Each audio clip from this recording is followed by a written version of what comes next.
అందుకే నేను ఆ పాటలో రాసిన ఏం రాసిన నేను సిపాయిల తిరుగుబాటు విఫలం అయ్యిందని అనుకుంటే దేశానికి వచ్చేదా స్వాతంత్రం రాజీలేని పోరాటమే విజయం సాధిస్తుంది ముమ్మాటికి తెలంగాణ రాష్ట్రం వచ్చి తీరుతుంది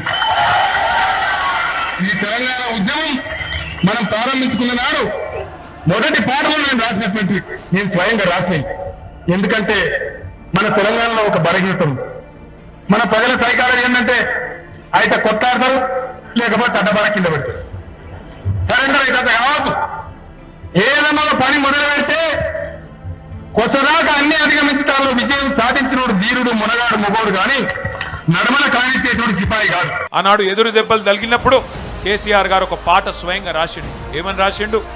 పాట రాయడమే కాదు, రచించడమే కాదు, పాడించి మనకు అందజేసిండు. సిపాయిల తిరుగుబాటు విఫలం అయ్యిందనుకుంటే వచ్చునా దేశానికి స్వాతంత్రం రాజీ లేని పోరాటమే విజయం సాధిస్తుంది ముమ్మాటికి తెలంగాణ రాష్ట్రం వచ్చి తీరుతుంది అని పాట రాసిందే కేసీఆర్. అట్లా తన రచనతో తన గలంతో తన కలంతో ఉద్యమానికి ఊపిరిలోది తాను విశ్వాసంతో ఉంటే సరిపోదు, ప్రజలు కూడా నమ్మకం కోల్పోవద్దని చెప్పి విశ్వాసాన్ని నిరంతరం నూరిపోసింది కేసీఆర్ నాయకత్వం.